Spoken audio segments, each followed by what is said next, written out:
नमस्कार दोस्तों, जय हिंद साथियों। आप सभी का स्वागत है पैरामेडिकल के number 1 YouTube channel total learning पे। तो दोस्तों आज हम लोग एग्जाम पैटर्न में, जैसा कि आपको पैरामेडिकल के एग्जाम में पूछा जाता है उस तरीके से आज क्वेश्चन करने वाले दोस्तों। एकदम 90 क्वेश्चन, जीके हो गया, हिंदी हो गया, इंग्लिश हो गया और दोस्तों साइंस हो गया, इसको करने वाले हैं। तो वीडियो को पूरा एंड तक देखिएगा और सभी क्वेश्चन को देखिएगा। आपको यहाँ से क्वेश्चन मिलने के भी चांसेस बन रहे हैं दोस्तों, तो जरूर से जरूर इस सभी क्वेश्चन को याद करिएगा। और दोस्तों जो लोग अभी तक से हमारे चैनल पर नए हैं, पहली बार, तो इस चैनल को सब्सक्राइब कर लीजिए और साथ ही बेल आइकन को ऑल पे प्रेस करना ना भूलिएगा, क्योंकि यहाँ पे आपको डेली लाइव क्लासेस 8 बजे मिलती है, ठीक है। और अदरवाइज और भी कुछ नोटिफिकेशन आपको दिया जाता है।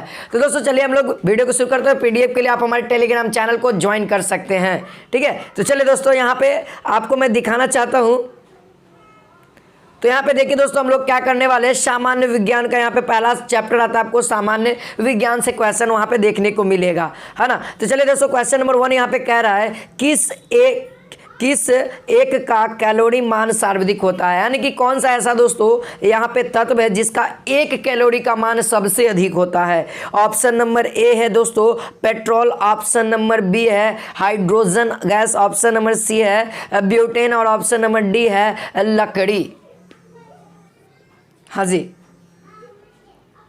तो चलिए दोस्तों मैं इस सभी का आप सभी को आंसर बताता हूं, तो आप सभी लोग याद रख लीजिए। बहुत अच्छा, यहाँ पे दोस्तों जो आंसर हो जाएगा वो हो जाएगा option number B hydrogen gas, ठीक है। हाइड्रोजन गैस का क्या होता है दोस्तों, 1 कैलोरी का मान सबसे अधिक होता है, जो कि यदि इसको हम लोग किलो जूल में कन्वर्ट करें तो इसमें हो जाएगा 150 किलो जूल पर ग्राम, यानी 1 ग्राम में कितना किलो जूल होगा, 150 किलो जूल होगा, जो कि हाइड्रोजन गैस का होता है। चलिए दोस्तों अगला क्वेश्चन आपके स्क्रीन पे, फटाफट आंसर बताइएगा आप सभी लोग। क्वेश्चन नंबर 2 कहता है कोल गैस इनका एक मिश्रण है। तो किनका दोस्तों कोल गैस मिश्रण होता है। ऑप्शन नंबर ए है CO2 प्लस H2 का, ऑप्शन नंबर बी है CH4 प्लस N2 का, ऑप्शन नंबर सी है CO plus H2 plus CH4 का, ऑप्शन नंबर डी है दोस्तों CO plus N2 plus CH4 का।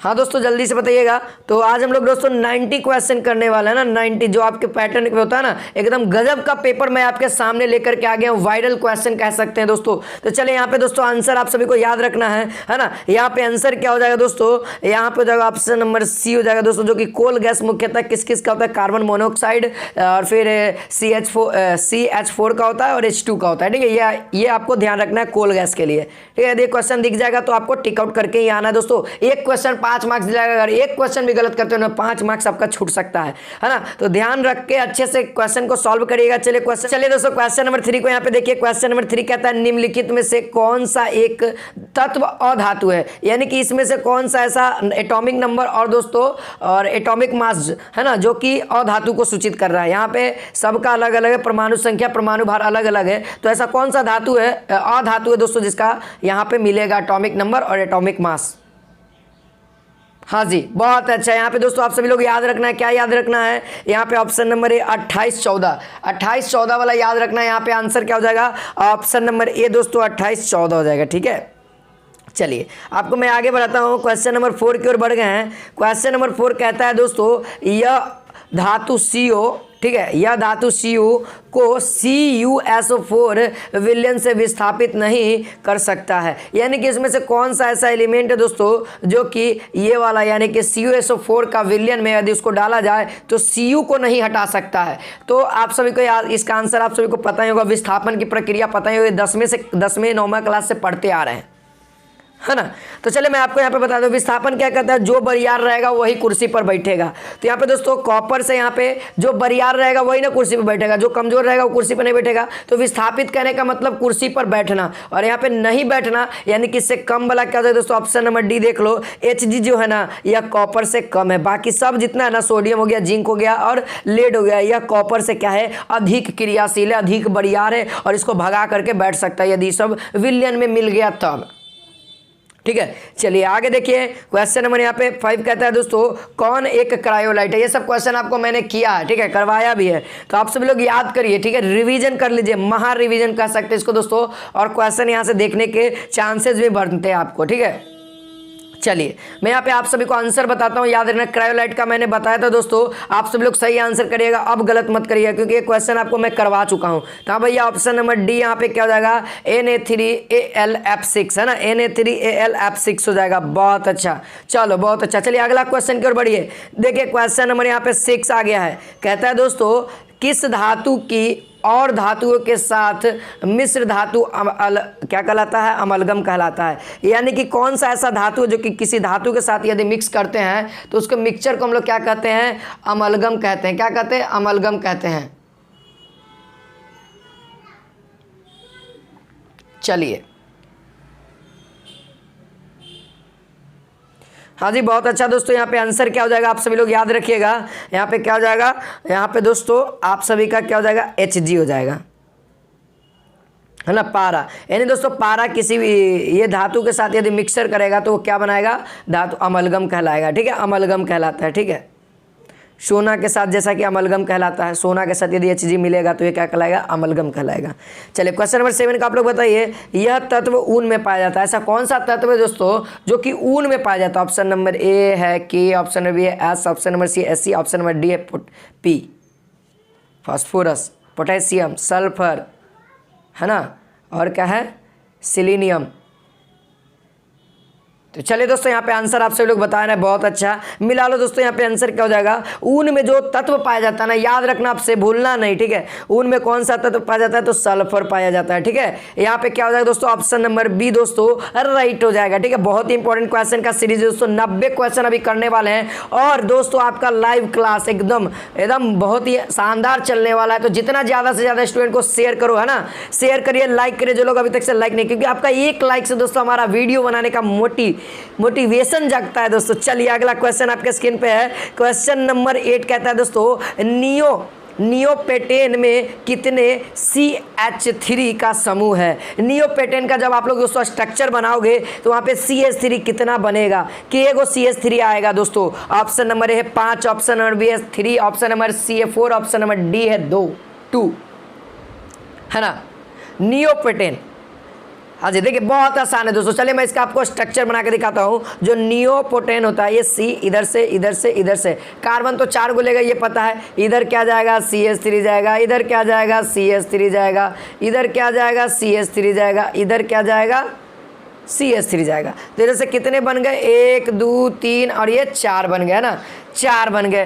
तो यहाँ पर दोस्तों ये याद रखना कितना CH3 बना, 4 CH3। तो कितना बढ़िया हो जाएगा आंसर, ऑप्शन नंबर सी हो जाएगा ना। तो ये इस तरीके से आपको बनाना है क्वेश्चन आपके एग्जाम में, है ना। अब एग्जाम में थोड़ा सा समय है दोस्तों आपको, ठीक है। चलिए देखिए क्वेश्चन नंबर यहाँ पे आप लोग 9 बताइएगा, इस तत्व का कार्बाइड प्रयोगशाला में एसिटिलीन बनाने के लिए प्रयोग किया जाता है। तो आप लोग बताइएगा दोस्तों, ये सब क्वेश्चन आपको मैं करवा चुका हूँ, फिर भी आपको यहाँ पे रिवीजन हो जाना चाहिए, है ना। और आपको बहुत सारे नए नए क्वेश्चन भी दिखने वाले हैं। बताइए कार्बाइड बनाने के लिए दोस्तों, कार्बाइड प्रयोगशाला में हम लोग एसिटिलीन बनाने के लिए, कौन सा एसिटिलीन बनाने के लिए कौन सा तत्व का यूज करते हैं। ऑप्शन नंबर है एल्यूमिनियम, बी सी हो जाएगा, है ना। चलिए और दोस्तों सी है Na और डी है B, यानी कि बोरॉन, सोडियम, है ना। जल्दी से बताइए, हाँ दोस्तों जल्दी से आप सभी को बताना है। हाँ जी बहुत अच्छा, यहाँ पे दोस्तों जो हो जाएगा कैल्शियम हो जाएगा, यानी Ca दोस्तों याद है, Ca मैं बताया था आप सभी को, याद कर लीजिए। Ca यानी कि कैल्शियम को दोस्तों हम लोग एसिटिलीन बनाने के लिए कार्बाइड प्रयोगशाला में इसका उपयोग करते हैं, ठीक है। चलिए अगला क्वेश्चन दोस्तों, क्वेश्चन नंबर 10 कहता है, कौन सी सबसे सामान्य क्या है खरपतवार है जो लगभग हर फसल के साथ उगती है। यानी कि ऐसा कौन सा खरपतवार है जो कि जितना भी फसल होता है ना उसके साथ उगता है और उसको बाहर किया जाता है ना। ऑप्शन नंबर ए है दोस्तों चौलाई, ऑप्शन नंबर बी है जवी, ऑप्शन नंबर सी है हिरणखुरी, ऑप्शन नंबर डी है बथुआ।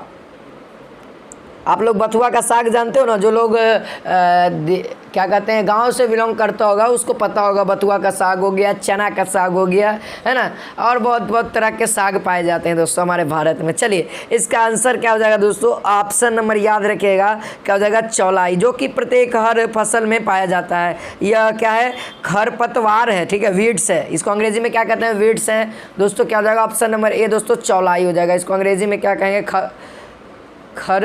खरपतवार को वीड्स कहते हैं, ठीक है, खरपतवार को वीड्स कहते हैं, ठीक है।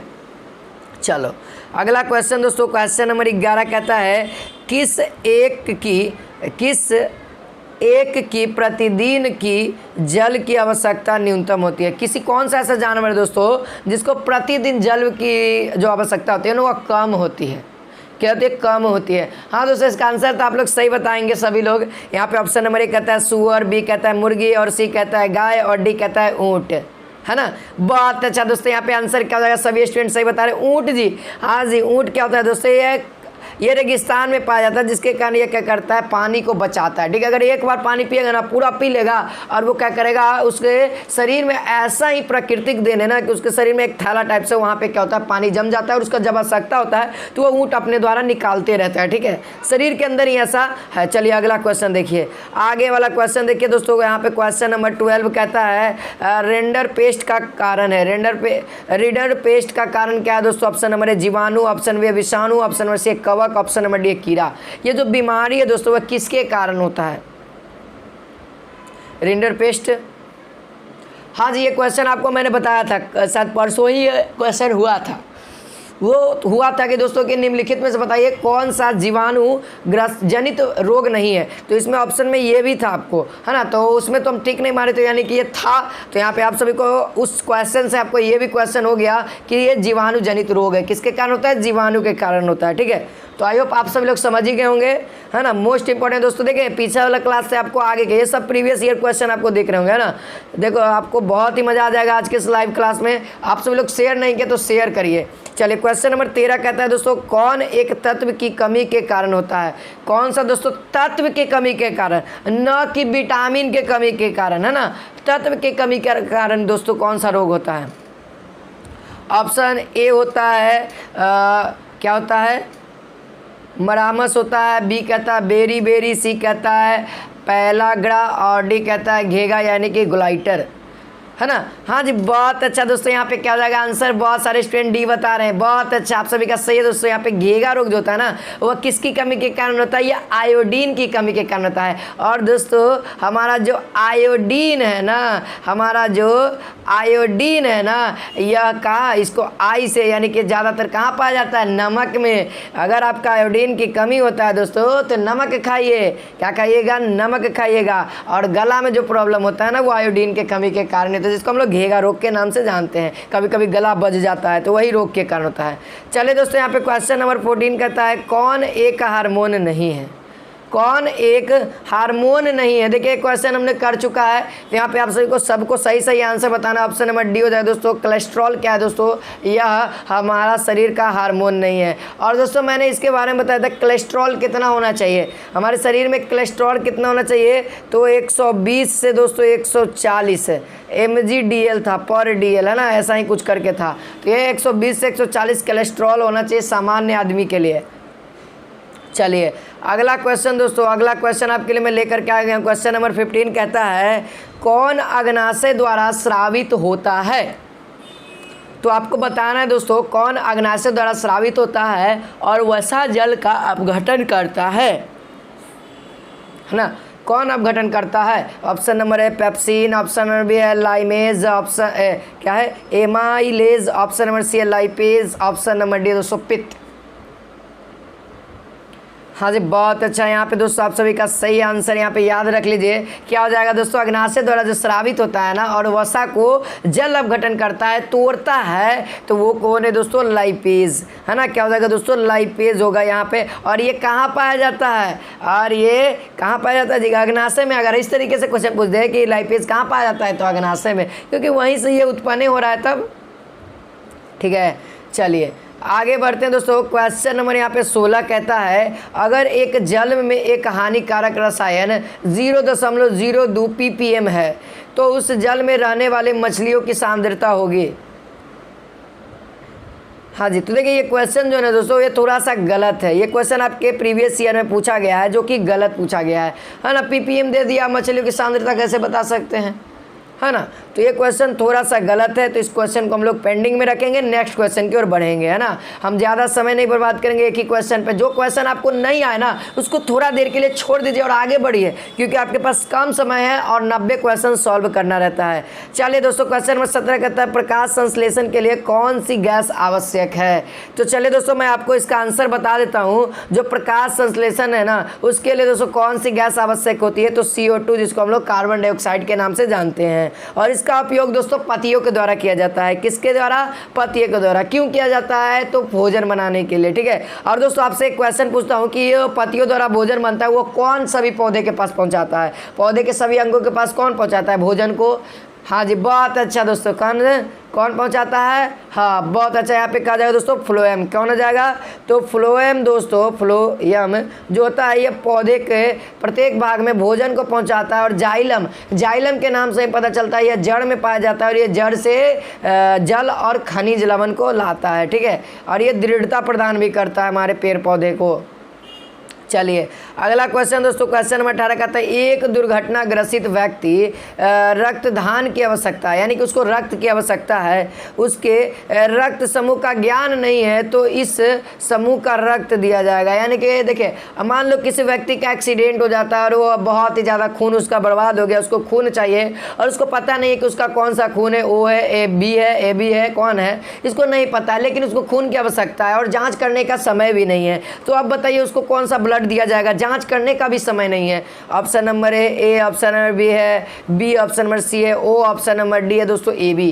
तो देखिए यहाँ पे जो आंसर होगा ना, सर्वदाता, यानी कि सभी को देने वाला खून, है ना, सभी को दे सकता है और सभी को ले। देखिए दो तरह का होता है, एक सर्वदाता होता है, एक सभी खून से ले सकता है ना। तो यहाँ पे दोस्तों O पॉजिटिव वाला खून उसको चढ़ाना पड़ेगा, यानी कि O पॉजिटिव है ना दोस्तों, वह सभी रक्त वाले समूह व्यक्तियों को दिया जा सकता है। यानी कि अगर आपके पास AB भी है ना, तो आपको O पॉजिटिव चढ़ जाएगा, कोई दिक्कत नहीं है, ठीक है। तो ये ध्यान रखना है आपको। चलिए अगला क्वेश्चन नंबर 19 कहता है दोस्तों इसके निवारण के लिए अवतल लेंस का प्रयोग करते हैं। देखिए दृष्टि दोष से क्वेश्चन है, पूछ रहा है कि किस रोग को निवारण के लिए हम लोग अवतल लेंस का प्रयोग करते हैं। ऑप्शन नंबर ए है दूर दृष्टि दोष, ऑप्शन नंबर बी है निकट दृष्टि दोष, ऑप्शन नंबर सी है दोस्तों दृष्टि वैषम्य, ऑप्शन नंबर डी है जरा दृष्टि दोष, है ना। चलिए आप सभी को मैं यहाँ पे आंसर बता रहा हूँ। लेकिन निकट दृष्टि दोष को दूर करने के लिए दोस्तों हम लोग किसका यूज करते हैं? अवतल लेंस का। और दूर दृष्टि दोष के लिए उत्तल लेंस का। किसका? उत्तल लेंस का, ठीक है। जरा के लिए द्विफोक्सी, या कह सकते हैं द्विफोक्सी, हाँ द्विफोक्सी के लिए, है ना, क्योंकि इसमें निकट का भी नहीं दिखाई देता और दूर का भी नहीं दिखाई देता, तो इसमें दो फोकस होता है। और दोस्तों जिसमें वर्णदत्ता होता है उसके लिए बेलनाकार लेंस का प्रयोग करते हैं। चलिए अगला क्वेश्चन दोस्तों, क्वेश्चन नंबर कहता है जिसका भार न्यूनतम हो। किसका भार दोस्तों न्यूनतम होता है? ऑप्शन के अनुसार, यानी कि कम होता है। ऑप्शन नंबर ए है मंगल, ऑप्शन नंबर बी है शुक्र, ऑप्शन नंबर सी है दोस्तों बुध, ऑप्शन नंबर डी है पृथ्वी, है ना।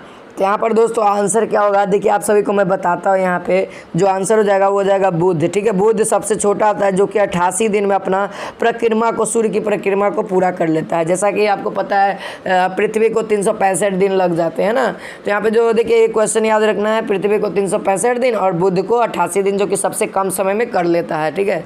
और दोस्तों मैं बता दूँ शुक्र के बारे में, तो शुक्र दोस्तों, शुक्र को भोर का तारा भी कहा जाता है, ठीक है। भोर का तारा यानी सुबह का तारा कह सकते हैं, या दोस्तों इसका एक और नाम है चमकीला ग्रह के नाम से भी जाना जाता है, या ठीक है, या पृथ्वी की बहन के नाम से भी जाना जाता है। ये शुक्र के बारे में है। मंगल के बारे में एक ही लॉजिक है दोस्तों, यह लाल ग्रह है। लाल ग्रह कौन है? मंगल है, जिसको अंग्रेजी में कभी कभी मार्स भी दे देता है, आपको हिंदी में लिख करके, तो याद रखना मार्स भी कहा जाता है इसको। चलिए अगला क्वेश्चन दोस्तों, क्वेश्चन नंबर 22 कहता है इस ग्रह में कोई वायुमंडल नहीं होता। कौन सा ऐसा ग्रह है जिसमें कोई भी वायुमंडल नहीं है? ऑप्शन नंबर ए मंगल, ऑप्शन नंबर शुक्र, ऑप्शन नंबर सी बुध, ऑप्शन नंबर डी बृहस्पति।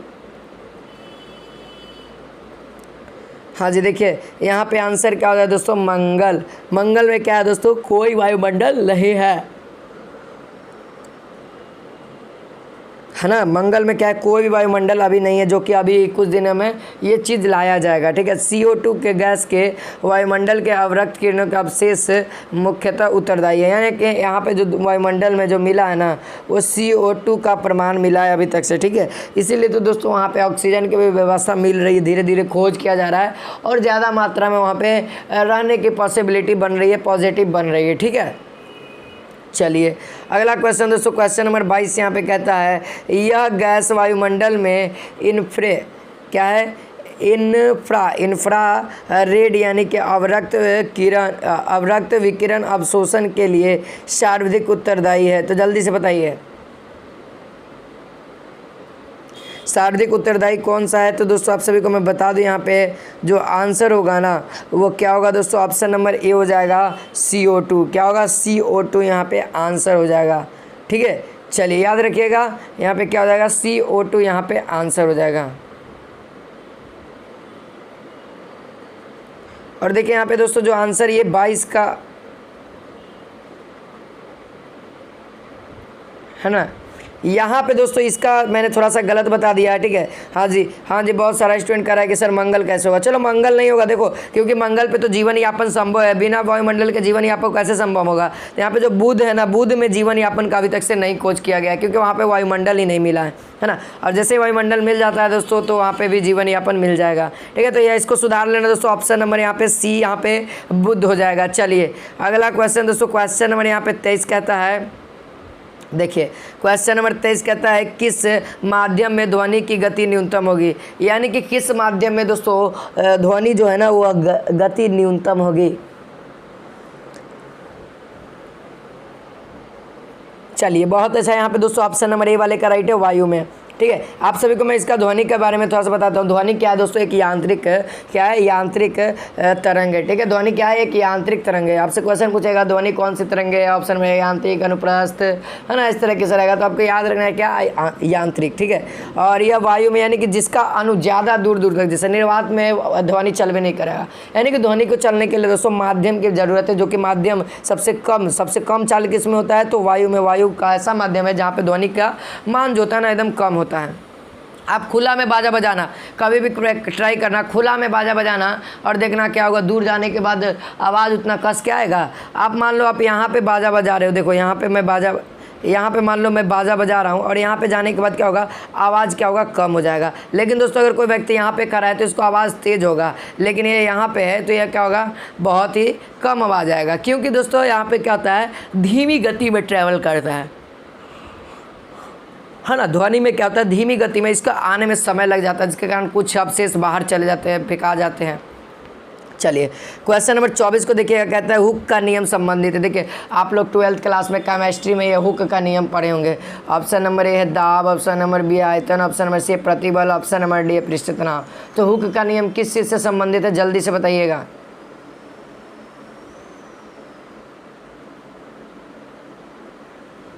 हाँ जी बहुत अच्छा दोस्तों, यहाँ पे हुक का नियम किससे संबंधित है, तो वो है प्रतिबल से, ठीक है। तो यहाँ पर से प्रतिबल से फॉर्मूला बन जाता है डायरेक्टली विकृति।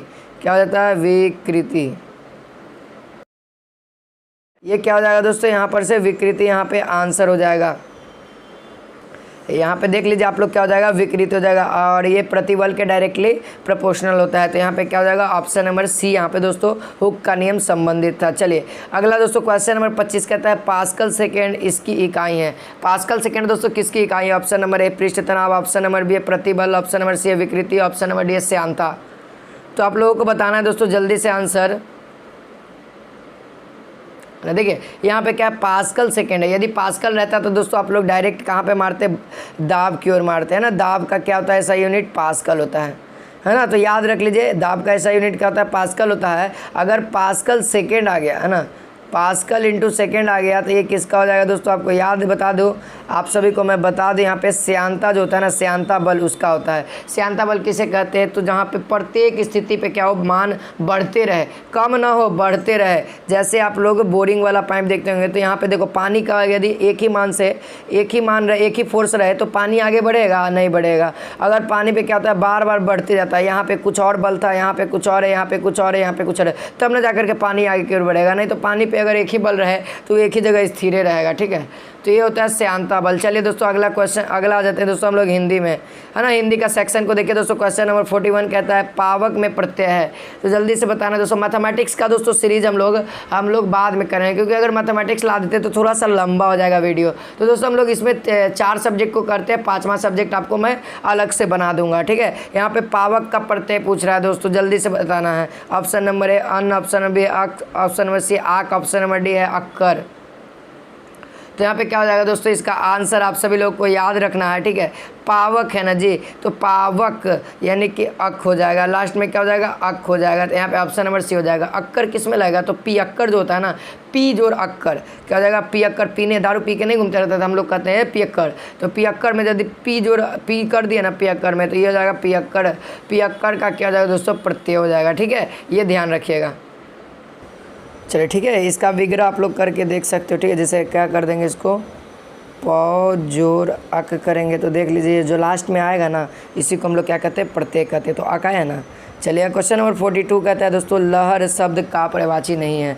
तो कौन दोस्तों लहर शब्द का पर्यायवाची नहीं? ऑप्शन नंबर ए तरंग, ऑप्शन नंबर बी है उर्मी, ऑप्शन नंबर सी कांता, ऑप्शन नंबर डी है हिलोड़। तो यहाँ पे आंसर क्या हो जाएगा, लहर का पर्यायवाची नहीं है। तो ऐसा क्वेश्चन आपके एग्जाम में पूछेगा दोस्तों, तो मोस्ट इंपॉर्टेंट क्वेश्चन है। तो जल्दी से आप लोग शेयर नहीं किए तो शेयर करिए, लाइक नहीं किए तो यार लाइक पे बने रहो। चलिए दोस्तों मैं आप सभी को यहाँ पे बताता हूँ, यहाँ पे जो आंसर हो जाएगा ना वो हो जाएगा दोस्तों, ये लहर का पर्यायवाची शब्द नहीं है, वो है कांता, ठीक है। कांता मतलब क्या होता है दोस्तों, प्रेयसी कहने का मतलब पत्नी भी होता है, ठीक है। यहाँ पे दोस्तों ऑप्शन नंबर सी क्या हो जाएगा, लहर का, तो ये तो पर्यायवाची नहीं हुआ। तो यहाँ पे answer option number C right हो जाएगा। अब बाकी जो तरंग है, उर्मी है, हिलोड़ है, ये क्या है दोस्तों, लहर का पर्यायवाची शब्द है, तो इसको भी याद रखेंगे। चलिए अगला दोस्तों क्वेश्चन नंबर 43 कहता है प्रेमचंद के समकालीन कथाकार थे। तो जल्दी से आप लोगों को बताना है प्रेमचंद के समकालीन कथाकार कौन थे। ऑप्शन नंबर ए है यशपाल, ऑप्शन नंबर बी है जैनेन्द्र, ऑप्शन नंबर सी है Chatursen Shastri, option number D दोस्तों अशक। तो कौन सा राइट होगा जल्दी से बताइए दोस्तों। टीचर डे का स्पेशल ऑफर दोस्तों आपके लिए आया है ना, तो एकदम पूरा 90 क्वेश्चन तक हम लोग करेंगे। अभी इंग्लिश का क्वेश्चन करेंगे, फिर उसके बाद जीके का क्वेश्चन करेंगे, तो एकदम अंत तक बने रहना, एकदम मोस्ट इंपॉर्टेंट चलने वाला है। तो चलिए दोस्तों इसका आंसर आप सभी को मैं बता देता हूँ, वो था चतुरसेन शास्त्री, ठीक है। प्रेमचंद के समकालीन कथाकार कौन थे, तो चतुरसेन शास्त्री, ठीक है। तो ये याद रखिएगा दोस्तों। चलिए अगला क्वेश्चन, पीताम्बर में कौन सा समास है? तो आप लोगों को आंसर बताना है पीताम्बर में कौन सा समास है। ऑप्शन नंबर ए द्विगु समास, ऑप्शन नंबर कर्मधार है, ऑप्शन नंबर सी है तत्पुरुष, और ऑप्शन नंबर डी अव्ययी भाव। हाँ जी देखिए आप सभी को मैंने बताया यहाँ पे दोस्तों, यहाँ पे आंसर क्या हो जाएगा, पीताम्बर यानी कि पीला है अंबर जिसका। तो यहाँ पे दोस्तों सबसे पहले आपको क्या देखना, पीला है अंबर, अंबर मतलब कपड़ा। तो कपड़ा की क्या बताया जा रहा है, विशेषता बताया जा रहा है दोस्तों। तो पीला कपड़ा किसका होता है, अर्थात विष्णु भगवान का। तो हम लोग ऑप्शन में देखते हैं दोस्तों बहुब्री है या नहीं है। तो देख सकते हैं आपको दोस्तों ऑप्शन नंबर ए में द्विगु है, बी में कर्मधार है, सी है तत्पुरुष और डी है अव्ययी भाव है, लेकिन बहुब्री नहीं दिख रहा है। तो अब हमारा कौन सा राइट आंसर होगा। तो देखिए यहाँ पे क्या हो रहा है, कपड़ा पीला है यानी कपड़ा की विशेषता बताया जा रहा है। तो विशेषता बताए तो कर्मधारय में टिक कर क्या जाना, 5 नंबर लिख देते हैं, कोई नहीं देगा, मतलब कोई भी नहीं आपका काटेगा 5 नंबर इस पर, ठीक है। एकदम 100% मिलना ही मिलना है, ठीक है। तो इस तरीके से आपको सोच में डालना पड़ेगा। चलिए दोस्तों क्वेश्चन नंबर 45 कहता है कौन एक अशुद्ध लिखा हुआ शब्द है। मशीनों फेल हो जाएगा जब आपका मार्कशीट कोई मशीन चेक करेगा ना, तो कहे कि नहीं यार इतना तेज लिखा है, कहाँ के है भाई, तो टोटल लर्निंग यूट्यूब चैनल के है, तो इसको नंबर मिलना चाहिए, है ना। तो इसको नंबर मिल जाएगा, ठीक है। तो चलो इसका आंसर बताओ कौन सा अशुद्ध लिखा हुआ है, अंतर्गत लिखा हुआ है, या शासन लिखा हुआ है, या स्मरण लिखा हुआ है, या अत्यधिक लिखा हुआ है।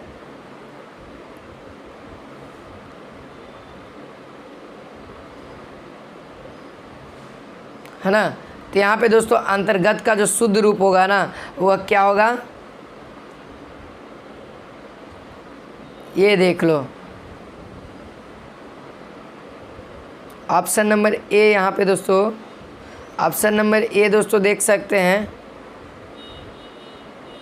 यहाँ पे ऑप्शन नंबर ए भी सही है, बी भी सही है, और सी भी सही है, और डी भी सही है, ठीक है। यहाँ पे दोस्तों चारों है ना जो सही है, लेकिन इस क्वेश्चन में देना चाहिए था दोस्तों, यहाँ पे अंतगत देना चाहिए था। अंतगत देता ना तो ये हमारा क्या हो जाता, यहाँ पे क्या होता है अंतगत देता ना, तो यहाँ पे ये हमारा क्या हो जाता है, ये हमारा आंसर सही होता। ठीक है, और या स्मरण कोई एक गलती देता है, यहाँ पे आप लोग ध्यान रख लो। ठीक है, अंतर्गत का यहाँ पे क्या होता है, यही सही होता है। ठीक है, तो इस क्वेश्चन को थोड़ा सा फॉल्ट था जो कि प्रीवियस ईयर क्वेश्चन में ही है। ठीक है, तो हम लोग प्रीवियस ईयर क्वेश्चन को ही कर रहे हैं और अलग अलग ईयर से कर रहे हैं दोस्तों।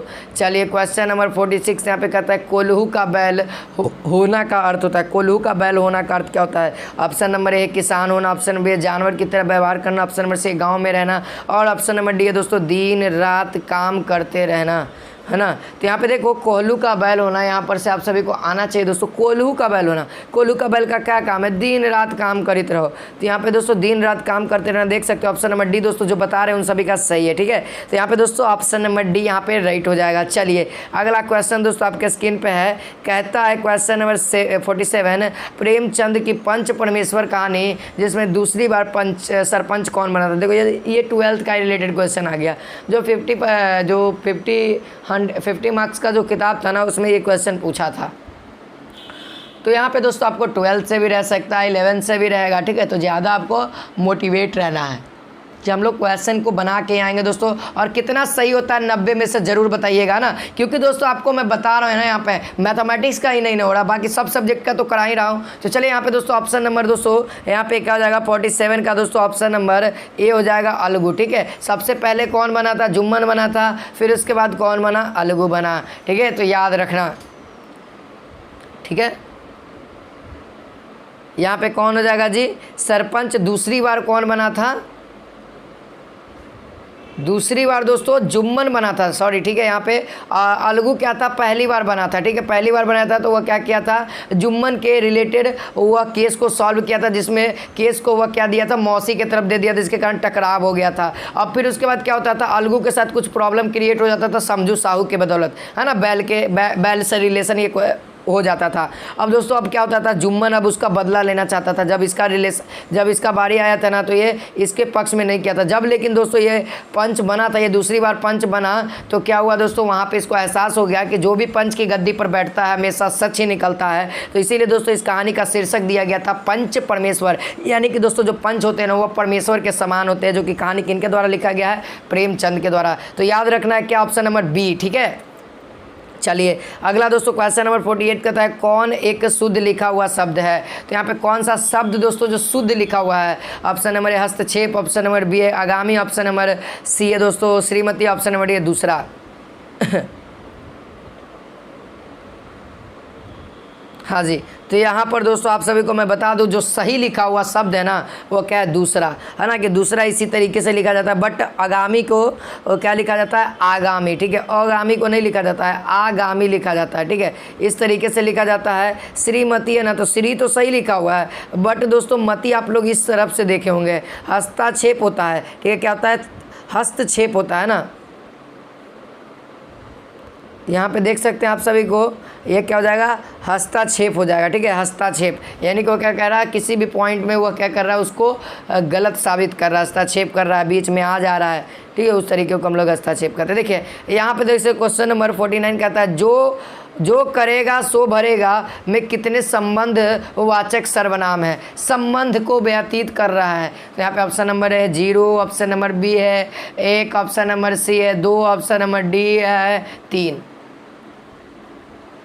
हाँ जी, मोस्ट इंपॉर्टेंट दोस्तों मैं आप सभी को बता देता हूँ। यहाँ पे देखिए इस वाक्य को हम लोग फिर से पढ़ते हैं, जो करेगा सो भरेगा। तो यहाँ पे देखिए जो एक ही वर्ड को इसको हम लोग क्या कहते हैं? जब भी आप लोग ये पढ़े होंगे दोस्तों, कोई भी पढ़े होंगे, कहीं से भी पढ़े होंगे, ये संबंधवाचक सर्वनाम, तो यहाँ पे देख सकते हैं जो और सो कुछ इस तरीके से आपको एग्जाम्पल में दिया जाता है और इसका यूज दोस्तों अलग अलग किया जाता है, बीच में वर्ड आता है। ठीक है, तब जाकर के ये क्या होता है? जैसा कि जो करेगा जो आ गया ना, इसमें बीच में वर्ड आ गया ना, तब जाकर के ये वाक्य शुद्ध हो जाता है। ठीक है, अच्छा लगता है बोलने में भी। तो यहाँ पे कितना हो गया? तो ये दोनों को तो एक ही लिखते हैं, तो ऑप्शन नंबर बी दोस्तों 1 हो जाएगा। ठीक है, तो याद रखिएगा। चलिए क्वेश्चन नंबर 50 यहाँ पे कहता है जल का पर्यायवाची है। जल का पर्यायवाची यहाँ पे कौन सा होगा? याद रखना, जल का पर्यायवाची। चलिए आप सभी को मैं यहाँ पे बताता हूँ दोस्तों, यहाँ पे आंसर क्या हो जाएगा। जल का जो पर्यायवाची होगा ना वो होगा वारी। वारी कह सकते हो, नीर कह सकते हो, ठीक है। यहाँ पे नीर हो जाएगा, जल हो जाएगा, ठीक है, वारी हो जाएगा, सब जल का पर्यायवाची है। पानी हो जाएगा। लेकिन दोस्तों सुधा, अब आप लोग कहे सर सुधा कहने को, तो सुधा दोस्तों अमृत का होता है, भुला गए हैं, अमृत का होता है। पावक का मतलब आग होता है, द्रव का मतलब पदार्थ होता है, ठीक है। ये सब आपको याद रखना है, ठीक है। द्रव का मतलब क्या होता है, पदार्थ होता है। जब हम लोग केमिस्ट्री पढ़ेंगे ना तो द्रव का ही हो जाएगा वहाँ पे, पदार्थ नहीं, कम पदार्थ को बोलते हैं वहाँ पे। चलिए अगला क्वेश्चन देखिए, क्रिया जब आप लोग पढ़े हैं तो क्रिया का भी जवाब दे ही दीजिए। क्वेश्चन नंबर 51 कहता है किसमें अकर्मक क्रिया है। जल्दी से बताएं दोस्तों किसमें अकर्मक क्रिया है। ऑप्शन नंबर ए है बालक फल खाता है, ऑप्शन नंबर बी है बालक हंसता है, ऑप्शन नंबर सी है खाना पकाती है, रीता खाना पकाती है, ऑप्शन नंबर डी है माँ बच्चे को दूध देती है, माँ बच्चे को दूध देती है। तो कौन सा राइट होगा। हाँ जी, हाँ दोस्तों जल्दी से बताइए। आप सभी को टीचर्स डे की हार्दिक हार्दिक बधाइयाँ दोस्तों। तो चलिए यहाँ पे दोस्तों आंसर क्या हो जाएगा। यहाँ पे आंसर देखो, अकर्मक कह रहा है यानी कि कर्म ना हो, अकर्मक कह रहा है और आगे आना यानी कि नेगेटिव पॉइंट चल जाओ। कर्म नहीं हो तो कर्म किस में नहीं है देख सकते हैं। देखो आप क्या करो, वाक्य में क्या प्रश्नवाचक करो, क्या करो वाक्य में क्या प्रश्नवाचक करो। यदि जवाब मिल जाता है तो वो सकर्मक हो जाएगा, अगर जवाब आपको नहीं मिलता है तो वह अकर्मक हो जाएगा। तो चलिए ऑप्शन नंबर ए से क्या पूछते हैं, बालक क्या खाता है, तो आंसर मिल रहा है फल खाता है, यानी कि ये सकर्मक क्रिया, कर्मक नहीं है। बालक क्या हंसता है, जवाब मिल रहा है आपको, नहीं मिल रहा है तो ऑप्शन नंबर बी को टिक कर दो, 5 नंबर लिखा गया आपका। देखो रीता क्या पकाती है, तो खाना पकाती है, जवाब मिल गया। माँ बच्चे को क्या पिलाती है, दूध पिलाती है, जवाब मिल गया। तो ये सभी क्या है दोस्तों, सकर्मक क्रिया है। जवाब मिलता है क्या का, यदि आपको वाक्य के अनुसार जवाब मिल जाता है तो सकर्मक, नहीं मिलता है तो अकर्मक। बहुत ही बढ़िया ट्रिक है ना आपके एग्जाम के लिए, 5 नंबर के लिए। चलिए क्वेश्चन नंबर 52 कहता है यह राम का घर है, यह राम का घर है, इसमें कौन सा में कौन सा कारक है। यह राम का घर है, इसमें कौन सा कारक है, जल्दी से बताइए। ऑप्शन नंबर ए संबंध का, ऑप्शन नंबर बी कर्ता का, ऑप्शन नंबर सी कर्म का, ऑप्शन नंबर डी अपादान का। तो चलिए दोस्तों मैं आप सभी को बता देता हूँ यहाँ पर, देखो बहुत अच्छा, इसी तरीके से लगे रहो, जल्दी जल्दी से शेयर करो, है ना। आप लोग लाइक नहीं किए तो लाइक करो दोस्तों, क्योंकि मोस्ट इंपॉर्टेंट अभी तो जीके का सेक्शन आना अभी बाकी है, इंग्लिश का सेक्शन आना बाकी है। तो चलिए दोस्तों इसका आंसर मैं आप सभी को बताता हूँ। देखिए यह राम का घर है, यानी कि दोस्तों यहाँ पे क्या हो रहा है, राम का घर है, राम का क्या हो रहा है, घर के प्रति क्या बताया जा रहा है, संबंध बताया जाएगा। तो यहाँ पे कौन सा हो जाएगा, संबंध कारक हो जाएगा। क्या हो जाएगा, संबंध कारक हो जाएगा। या ऐसे भी आप लोग याद कर सकते हो, का, के, की, यदि ये सब वर्ड रहे ना तो ये कौन सा कारक हो जाता है, तो संबंध कारक हो जाता है। चलिए अगला क्वेश्चन दोस्तों, क्वेश्चन नंबर 53 कहता है आधे अधूरे नाटक किसने लिखे, आधे अधूरे नाटक किसने लिखे। देखिए ये सब क्वेश्चन आपके एग्जाम में पूछेगा। विष्णु साहनी, राजकुमार वर्मा, मोहन राकेश और डी है भुवनेश्वर, भुवनेश्वर। तो कौन सा राइट होगा, है ना। बहुत अच्छा दोस्तों, तो यहाँ पे आप सभी को मैं बता देता हूँ, ठीक है, याद रख लो। यहाँ पे जो आंसर देगा ना, आधे अधूरे नाटक जो है ना वो कौन लिखे हैं, तो मोहन राकेश लिखे हैं, ठीक है। तो याद रख लीजिए, मान लो क्वेश्चन आपके एग्जाम में पूछ देगा तो क्या मारिएगा, मोहन राकेश मारिएगा। बहुत अच्छा, ठीक है, ऑप्शन नंबर सी दोस्तों यहाँ पे याद रखिएगा। चलिए अगला क्वेश्चन, क्वेश्चन नंबर 54 कहता है, 54 कहता है अभिष्ट में संधि है, अभिष्ट में कौन सा संधि, ऑप्शन नंबर ए दीर्घ संधि, ऑप्शन नंबर बी गुण संधि, ऑप्शन नंबर सी यन संधि, ऑप्शन नंबर डी अयादि संधि। तो जल्दी से बताइए, जल्दी से बताइए आप सभी लोग आंसर।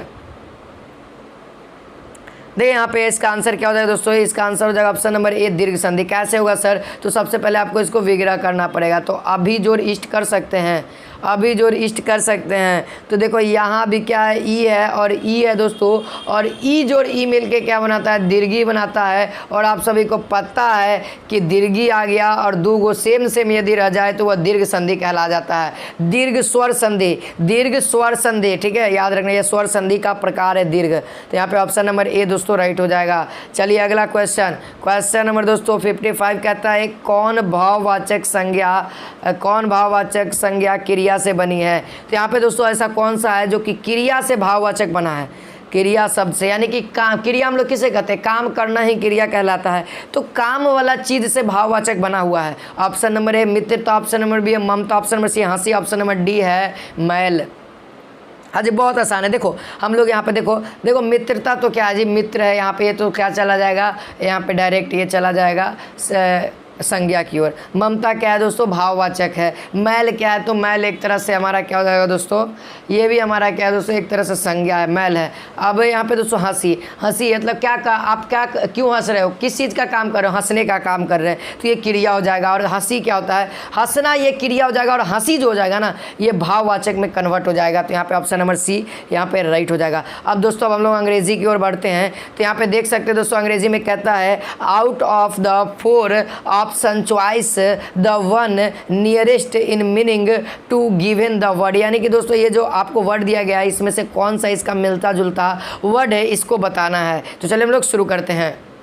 तो चलिए यहाँ पे 56 नंबर क्वेश्चन कहता है दोस्तों प्रीवेरिकेशन। प्रीवेरिकेशन का मतलब कि अर्थ वाला अदर मीनिंग नियरेस्ट मीनिंग वाला कौन सा होगा, ठीक है। ऑप्शन आपके सामने दोस्तों confusion, an act of motivation, और सी कहता है an act of delay. Option number D कहता है a deviation format hit truth.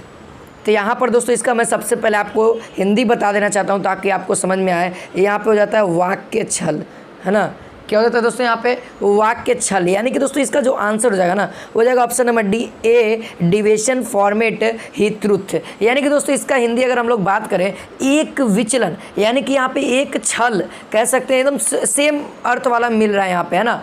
एक विचलन स्वरूप वह सच है, यहाँ पे वाक्य छल का भी मतलब वही हो जाएगा दोस्तों। तो यहाँ पे आंसर नियरेस्ट मीनिंग जो है ना ऑप्शन नंबर डी हो जाएगा।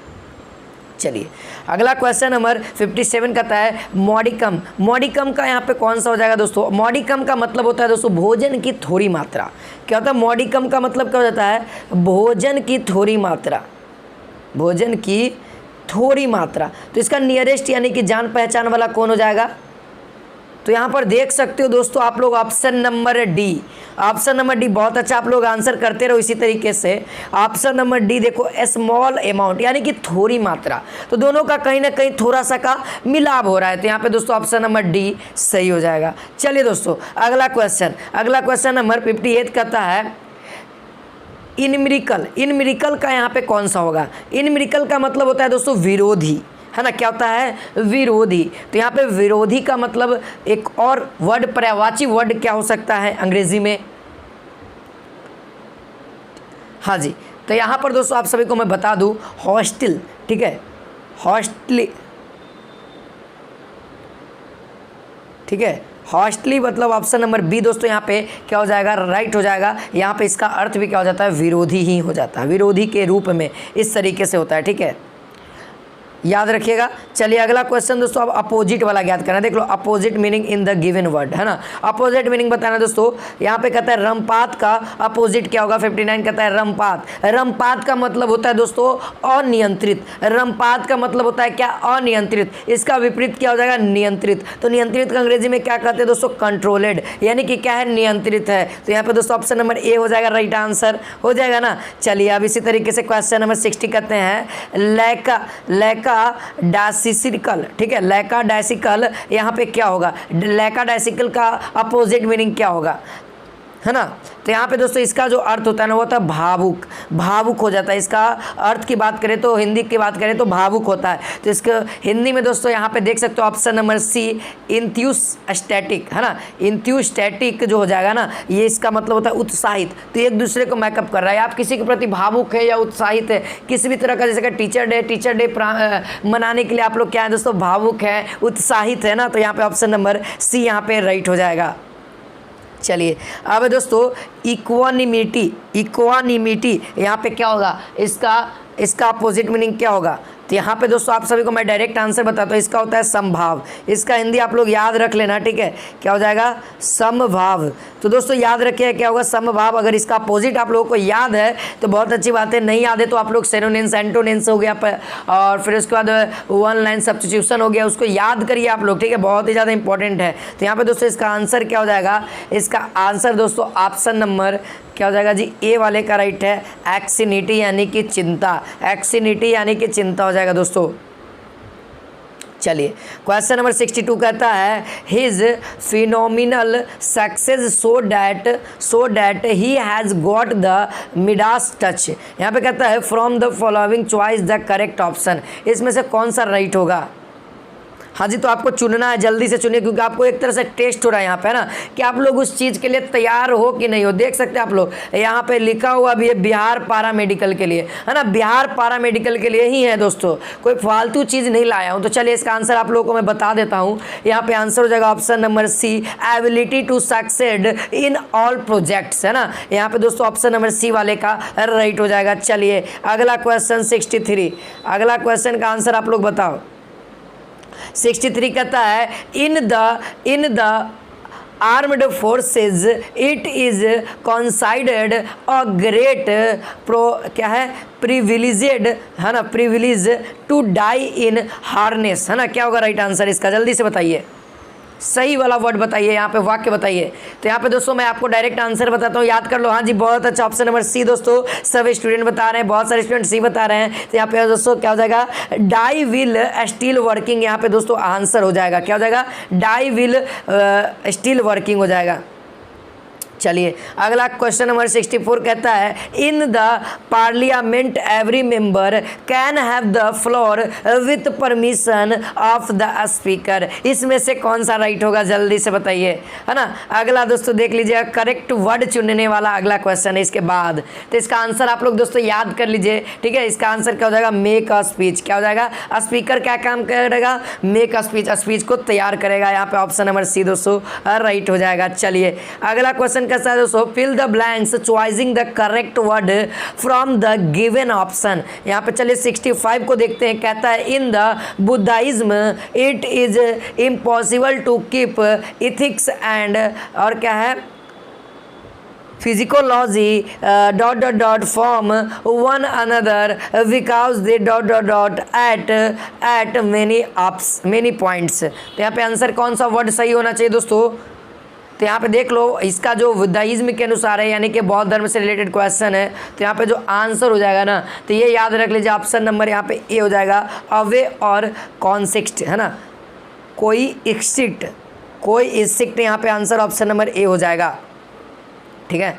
चलो क्वेश्चन नंबर 66 कहता है दोस्तों देयर आर मेनी ऐसो, क्या है, ऐसो, है ना। यहाँ पे कमेंट क्या कर रहे हैं जी, सभी लोग अच्छे से कमेंट करिए। हाँ जी, आंसर बताइए सभी लोग। एसोकोडेशन working for the implement of ड्रांट रूडन, तो कौन सा राइट होगा। तो यहाँ पर दोस्तों जल्दी से बता दो, ऑप्शन नंबर डी क्या हो जाएगा दोस्तों, आंसर राइट हो जाएगा, ठीक है। तो याद रखिएगा दोस्तों, क्या ऑप्शन नंबर डी। अब देख सकते हैं, लगता है आर्टिकल से क्वेश्चन आ गया है, आर्टिकल से क्वेश्चन आ गया, कहता है few student fill in the blanks, few student who read for fill in the blanks knowledge to do not care for fill in the blanks results, है ना।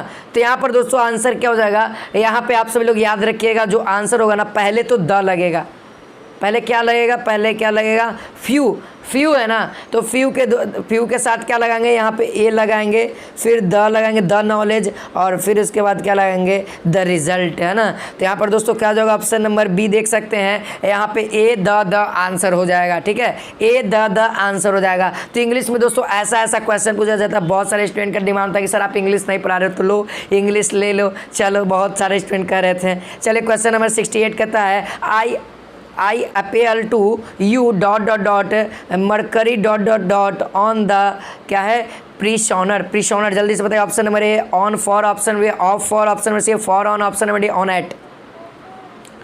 हाँ जी, तो यहाँ पर जो आंसर हो जाएगा ना, पहले फॉर बनाएगा फिर ऑन बनाएगा। तो याद रखिएगा प्रीपोजिशन कौन सा लगेगा, पहले फॉर बनाएगा फिर ऑन बनाएगा, है ना। तो यहाँ पे देख सकते हैं करेक्ट स्पेल्ड वर्ड बताना है, डिक्शनरी का करेक्ट स्पेल्ड वर्ड क्या होता है, और फिर हाईएस्ट, है ना, इन दोनों का देखिए दोस्तों। तो यहाँ पे देखिए डिक्शनरी का जो होता है ना, वो हो जाएगा दोस्तों ऑप्शन नंबर ए। डिक्शनरी कुछ इस तरीके से लिखा जाता है, DICTIONAR, वही है ना, डिक्शनरी होता है। और हाइजिस्ट का क्या होता है दोस्तों, ऑप्शन नंबर सी हो जाएगा, HEIGHT, हाइजिस्ट, है ना। हाइस्ट का क्या हो जाएगा दोस्तों, HEIGHT हो जाएगा, ऑप्शन नंबर सी दोस्तों यहाँ पे राइट हो जाएगा। चलिए दोस्तों अब हम लोग जीके की ओर आ गए हैं। तो जीके में मोस्ट इंपॉर्टेंट क्वेश्चन, हिरन के बच्चे क्या कहलाते हैं। तो जल्दी से बताइए दोस्तों, हिरन के बच्चे क्या कहलाते हैं। तो चलिए मैं आप सभी को आंसर बताता हूँ, ऑप्शन नंबर ए हो जाएगा, हाँ यहाँ पे क्या कहलाते हैं जी, फाउल।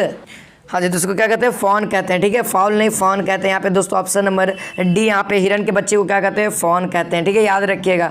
देखिए यहाँ पे कहते हैं क्वेश्चन नंबर 72, वह स्थान जहाँ खरगोश रखे जाते हैं कहलाते हैं, यानी कि दोस्तों खरगोश के निवास स्थान को क्या कहते हैं। तो इसका वीडियो दोस्तों हमारे चैनल पर ऑलरेडी अवेलेबल है, तो इसको जा करके देख सकते हो। वो लेकिन इंग्लिश के लिए बताया गया था, तो जीके में भी कभी कभी पूछ देता है। तो इसका आंसर दोस्तों जैसा कि पूछा हुआ भी गया, हज कहते हैं। क्या कहते हैं, हज कहते हैं। चलिए अगला क्वेश्चन दोस्तों, उल्लुओं को समूह कहलाता है। उल्लुओं का समूह क्या कहलाता है ना। तो उल्लुओं का समूह दोस्तों क्या कहता है, स्वार्म कहलाता है। हाँ जी, बहुत अच्छा। इसी तरीके से आप लोग कमेंट का आंसर देते रहो दोस्तों। ऑप्शन नंबर बी दोस्तों क्या हो जाएगा, स्वार्म कहलाएगा, ठीक है। चलिए अगला क्वेश्चन दोस्तों, क्वेश्चन नंबर 7 कहता है किसे मेट्रो पुरुष कहा जाता है, किसे मेट्रो पुरुष कहा जाता है। तो याद रखिएगा यहाँ पे श्री ईर्धन को कहा जाता है। किसे कहा जाता है, हाँ जी याद रखना, ठीक है, किसे कहा जाता है, ई श्रीधरन को कहा जाता है, ठीक है। चलिए क्वेश्चन नंबर 75 कहता है दोस्तों, उत्तरी कोरिया 2011 में मृत नेता का क्या नाम था। 2011 के उत्तरी कोरिया के मृत नेता का क्या नाम था दोस्तों। तो ऑप्शन नंबर यहाँ पे क्या हो जाएगा दोस्तों, ऑप्शन नंबर ए हो जाएगा, किम जोंग इल। क्या नाम था दोस्तों, किंग जोंग इल, यानी कि ऑप्शन नंबर ए वाले का स्टूडेंट का सही है। चलिए दोस्तों क्वेश्चन नंबर 76 कहता है, टाटा कंपनी समूह का अगला अध्यक्ष किसे नामित किया गया है। टाटा कंपनी का समूह का अगला अध्यक्ष किसे नामित किया गया है। तो याद रखिएगा ना, साइरस मिस्त्री को। किसको, साइरस मिस्त्री को। ये सब क्वेश्चन आप लोग पहले भी कर चुके हैं, लेकिन दोस्तों ये बहुत ही ज़्यादा इंपॉर्टेंट है, ठीक है। ये सब क्वेश्चन आपके एग्जाम में पूछा गया है। चलिए अगला क्वेश्चन दोस्तों, क्वेश्चन नंबर 77 कहता है, रूसी अदालत में किस पुस्तक पर 2011 में रोक लगाने पर विचार किया गया था। रूसी अदालत में यानी रूस में। तो ये आप सभी को याद होना चाहिए दोस्तों, कौन सा, तो वो कुरान पे। किस पे, कुरान, हाँ किस पे, यहाँ पे गीता पे, सॉरी यहाँ पे किस पे, गीता पे, हमारा जो महाभारत है ना उस पे, ठीक है। महाभारत पे ये रोक लगाना चाहा था, लेकिन विचार किया था, लेकिन अभी तक से इस पे कंफर्म न्यूज़ नहीं आया था। चलिए दोस्तों क्वेश्चन नंबर 78 कहता है कि घास में कौन सा गैर परंपरागत ईंधन बनाया जा सकता है ना। कौन सा ईंधन बनाया जा सकता है, एथेनॉल या बायोडीजल। ऑप्शन नंबर सी है बायोगैस, ऑप्शन नंबर डी है दोस्तों हाइड्रोजन। हाँ तो ये सबको पता है दोस्तों, क्या बनाया जा सकता है, बायोगैस ही ना बना सकता है ना। तो ऑप्शन नंबर सी दोस्तों यहाँ पे राइट हो जाएगा। चलिए अगला क्वेश्चन नंबर यहाँ पे 79 कहता है, 2011 में माइक्रोसॉफ्ट ने कौन सा ब्राउजर उपलब्ध कराया था। 2011 में दोस्तों माइक्रोसॉफ्ट ने कौन सा ब्राउजर उपलब्ध कराया था। ये कंप्यूटर साइंस का क्वेश्चन है दोस्तों। तो यहाँ पे विंडोज 7 आया था, है ना। 2011 में विंडोज 7 आया था ना। फिर विंडोज 10 के बारे में आप लोग जानकारी ले लेना। चलो अगला क्वेश्चन दोस्तों यहाँ पे कहता है, CRH 380 इसका नाम है। CRHA 380 किसका नाम है ना। तो यहाँ पे आप सभी को पता होना चाहिए, CRH 80 जो है ना वह किसका नाम है। तो वह नाम है दोस्तों शीघ्रतम ट्रेन का, ठीक है। ये क्या किसका नाम है, तो तेज़ी से चलने वाला ये ट्रेन का नाम है, ठीक है, तो याद रखना। चलिए अगला क्वेश्चन दोस्तों, क्वेश्चन नंबर 81 कहता है, यह डार्क कॉन्टिनेंट कहलाता है। कौन सा दोस्तों देश डार्क कॉन्टिनेंट कहलाता है। अंधेरी नगरी भी कहा जाता है इसको, हिंदी में कभी कभी आ जाता है। तो चलिए इसका राइट आंसर बता देता हूँ, ऑप्शन नंबर सी जाएगा अफ्रीका। क्या हो जाएगा दोस्तों, अफ्रीका। चलिए अगला क्वेश्चन दोस्तों, क्या है, इस्तानबुल का पुराना नाम क्या है। देखिए 2020 में मालूम है मेसोपोटामिया से रिलेटेड क्वेश्चन पूछा था, है ना। मेसोपोटामिया किसका पुराना नाम है। अब हम लोग बात करते दोस्तों, इस्तानबुल का पुराना नाम क्या है ना। तो इसका आंसर आप सभी को पता होना चाहिए दोस्तों। ऑप्शन नंबर ए हो जाएगा कॉन्स्टेंटिनोपल, है ना। कॉन्स्टेंटिनोपल यहाँ पे आंसर हो जाएगा ऑप्शन नंबर ए, ठीक है। चलिए अगला क्वेश्चन दोस्तों, क्वेश्चन नंबर 83 कहता है, यह नदी पंजाब और राजस्थान दोनों में बहती है। तो ऐसे कौन सी नदी है दोस्तों जो कि राजस्थान और पंजाब दोनों में बहती है। तो यहाँ पर दोस्तों आंसर हो जाएगा, वो हो जाएगा ब्यास नदी। कौन सी नदी, ब्यास नदी पंजाबों में बहती है और कहाँ पे बहती है, राजस्थान में भी, ठीक है। चलिए अगला क्वेश्चन दोस्तों, क्वेश्चन नंबर 84 कहता है, भारत पर 17 बार आक्रमण करने वाला शासक कौन था, है ना। किसने भारत पर 17 बार आक्रमण किया। ऑप्शन नंबर है Mohammad Ghori, Mahmud Ghazni, option number C है Timur, option number D Babar, है ना। बाबर तो दोस्तों किसका शासक था, तो मुगल का शासक संस्थापक कहा जाता है ना। और ये जो 17 बार आक्रमण किया था ना वो कौन था दोस्तों, तो याद रख लो महमूद गजनी, ठीक है। महमूद गजनी यहाँ पे आंसर हो जाएगा। चलिए अगला क्वेश्चन आपके स्क्रीन पे है, 85 कहता है गोल्डन गेट लेखक कौन है। द गोल्डन गेट पुस्तक है दोस्तों, उसके लेखक कौन है।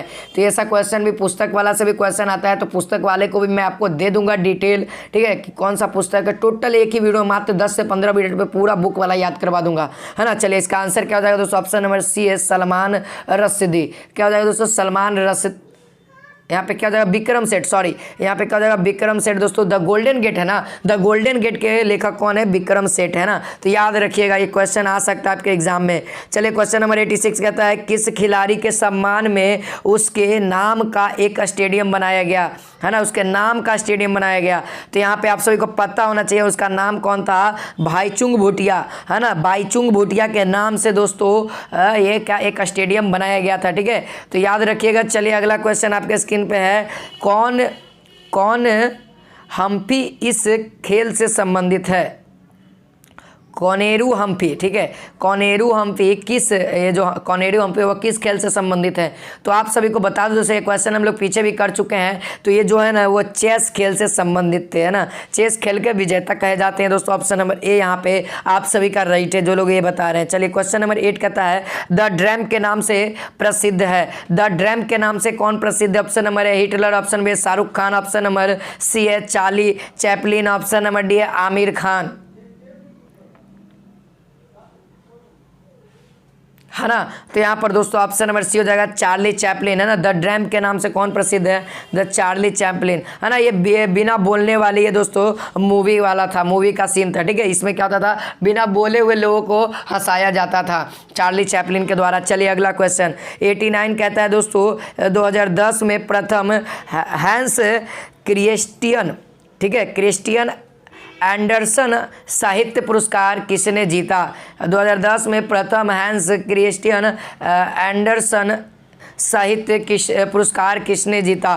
ऑप्शन नंबर ए है रॉलिंग, ऑप्शन बी है नायपाल, ऑप्शन नंबर सी है अरुंधति राय, ऑप्शन नंबर डी है चेतन भगत।